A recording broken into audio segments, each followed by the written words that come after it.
जय मसीह दी। खुदावंद का फजल और इत्मीनान हमेशा आप सबों के साथ होता रहे।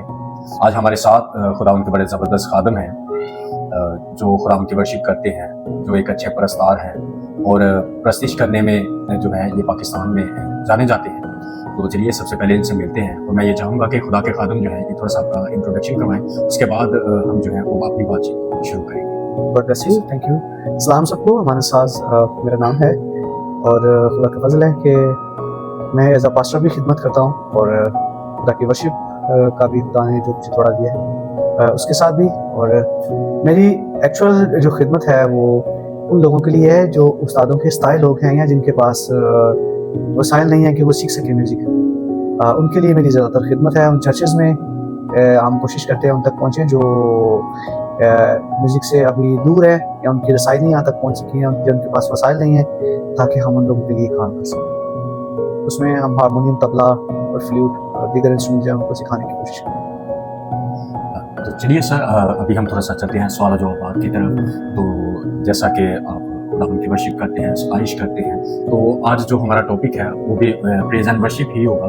मैं चाहूँगा कि आप ज़रा इसके बारे में हमें बताएं ताकि हम जो है वो वर्शिप के बारे में, प्रेज और वर्शिप में थोड़ा सा फ़र्क जान सकें और इसके बारे में सीख सकें। तो सर, सबसे पहले बहुत से लोग हैं जो प्रेज और वर्शिप को मिक्स कर जाते हैं। इनका आप थोड़ा सा ज़रा डिफरेंस बता दें हमें कि डिफरेंस क्या है प्रेज और वर्शिप। वर्शिप जो है वो एक मुकम्मल इबादत है। आजकल एक बड़ा तासुब है, बल्कि एक बड़ी बात है, मैं इसकी अपोजिट नहीं जा रहा, सिर्फ एक सीखने वाली बात है जो मैंने भी सीखी है। तो वर्शिप एक मुकम्मल इबादत है। तो आजकल का जो ट्रेंड चल रहा है वो है जी आज के वर्शिपर, आज के परिस्तार फला फला फला, मीन्स कि जैसे मुझे बुला लेते हैं जी आज के वर्शिपर है जी हमारे साथ। अच्छा, मैं तो वर्शिपर हो गया तो बाकी सुनने वाले फिर क्या है? कॉमन सेंस ना जी कि वर्शिपर तो मैं हूँ, आज के वर्शिपर मैं हो गया जी, मैं आज का वर्शिपर हूँ। आप लोग जो मतलब कम्युनिकेशन में बैठिए वो क्या है? बेसिकली लिखा है कि जब हम यूहन्ना 4:23 में पढ़ते हैं कि खुदा ऐसे परिस्तार ढूंढता है। जब ऐसे परिस्तारों की बात आती है ना तो फिर इसमें जमा खफी का ये ऐसे ऐसा नहीं है। ऐसा हो तो फिर तो एक ही बात हो जाए। जब जमा खफी का तो इसका मतलब है सारे बैठे जो है वो परिस्तार है, वर्शिपर्स है। वर्शिप एक मुकम्मल इबादत है। और प्रेज की आपने बात की है तो जब मज़मूर 119 को पढ़ते हैं उसकी गालिबन 164 पैसे यहाँ करके, मुझे अब एग्जैक्ट नहीं है, 107 है, इस तरह करके कुछ लिखा हुआ है कि दाऊद जो है वो कहता है कि मैं 7 बार खुदा की दिन में प्रेज, वहाँ पे प्रेज लिखा हुआ है। जब इंग्लिश को देखें ना, इंग्लिश में प्रेज द लॉर्ड लिखा हुआ है, ठीक है। तो असल में प्रेज करना मतलब हमको सना करना, ये एक प्रेज है मेरे मुताबिक। यानी कि जो वर्शिप है ये एक मुकम्मल इबादत है और जो प्रेज है ये वर्शिप का एक हिस्सा है। हाँ जी, ये जैसे हम दो सना हम जिसे कहते हैं, सना गाना, गीतों का एक सेशन जो है जैसे जी। तो सर, न्यू टेस्टामेंट में और ओल्ड टेस्टामेंट में जो प्रेज का तरीकाकार है, क्या वो डिफरेंस है या एक जैसा ही है? देखिए, जो पुराने अहदनामे की जब हम बात करें ओल्ड टेस्टामेंट की, तो तब हैकल का वजूद था जी। तब का जो तरीकाकार था वो उस वक्त के हिसाब से था।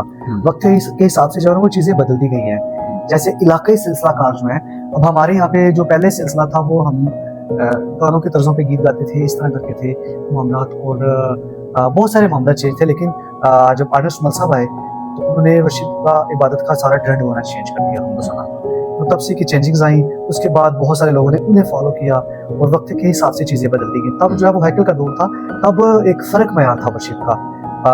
हमदो सना का भी फ़र्क में था, तब लिखा कि 4000 साजों के साथ उतर गई। तो अब का जो है वो फ़र्क है, आज जो है वो कुछ फ़र्क है, क्योंकि हम एक तो मॉडर्न दौर में आ गए हैं। आजकल तो कीबोर्ड आ गया, कीबोर्ड पे एक ही बंदा होता है, वही जनाब गा रहा होता है और वो सारी चीज़ें सुन सकते। वो इंस्ट्रूमेंट्स वाला जो है वो भी दौर जाता रहा, बहुत कम रह गया है ना।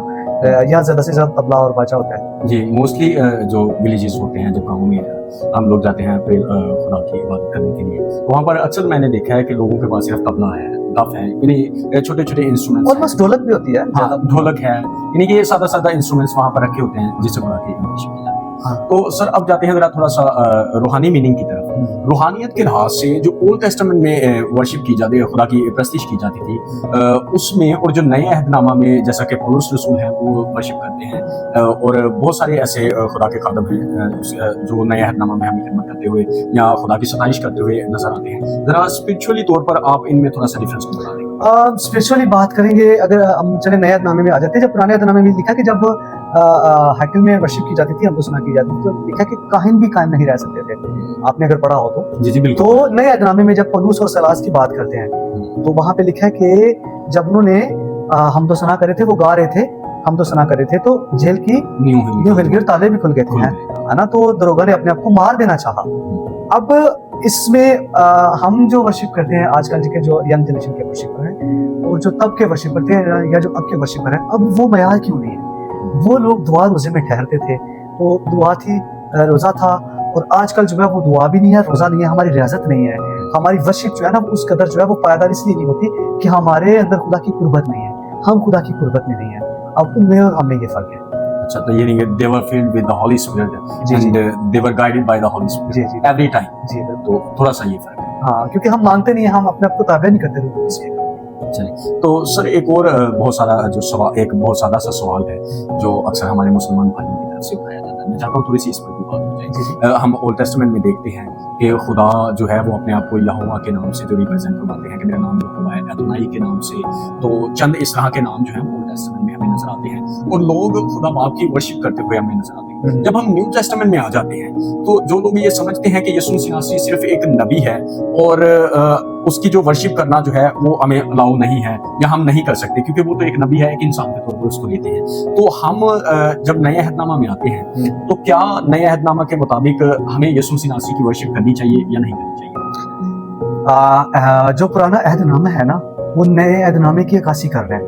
जो चीजें पुराने नए अहदनामे में होने वाली थी ना उनको पहले से पुराने अहदनामे में बयान किया गया। वहाँ पे जब हम ये साया छठा बाब पढ़ते हैं तो वहाँ लिखा है उसका नाम अजीब मशीर खुदाए कादिर अबदियत का बाप और सलामती का शहजादा होगा। अगर हम इस बात पे आ जाएं तो यीशु मसीह का अक्स तब भी मौजूद था, यीशु मसीह तब भी था, क्योंकि लिखा इब्तिदा में जब हम नए अहदनामे में आते हैं तो लिखा इब्तिदा में कलाम था, कलाम खुदा के साथ था। इसका मतलब है कि वो तो शुरू से था और अब भी वही है। तो मुझे मेरे ख्याल से तो इस बात को जो है ना वो बोलना दुरुस्त नहीं है कि यीशु एक नबी के तौर पे या इंसान के तौर पे वो असल में कामिल इंसान और कामिल खुदा भी थे, तो वो है भी। जी जी बिल्कुल हैं भी, और वो बाप की दाहिनी तरफ बैठे हुए हैं। तो हम जैसा कि सॉरी आपकी बात मैंने किया है जी सर, लिखा है कि आसमान और जमीन का कुल इख्तियार मुझे दिया गया। जब यीशु मसीह जीव थे मुर्दों में से तो उन्होंने कहा कि आसमान और जमीन का कुल इख्तियार मुझे दिया गया है। इसका मतलब है उसके पास इख्तियार है, तो इख्तियार जो है ना वो इंसानों के पास नहीं। ठीक है, तो इसका मतलब है कि यीशु मसीह नासरी जो बाप की जात में से निकले हैं, यानी कि वो खुदा बेटा है जी।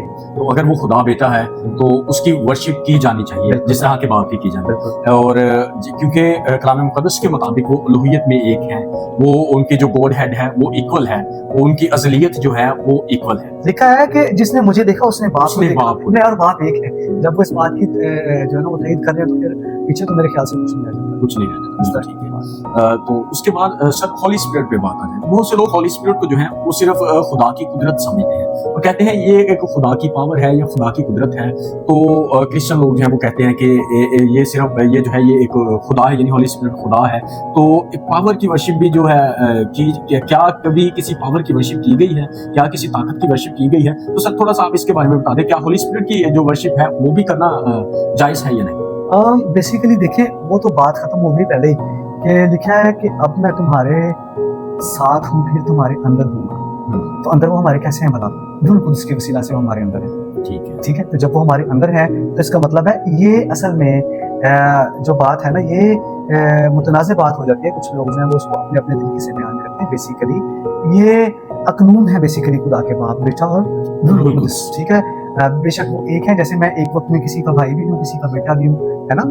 तो जैसे किसी का दोस्त भी है ना।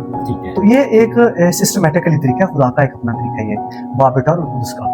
तो हम अगर वर्शिप करते हैं तो इसमें कोई हर्ज भी नहीं है मेरे ख्याल से। अच्छा, तो आपका कहने का मतलब है कि वो जात में एक है, अकनूमियत में अलग अलग।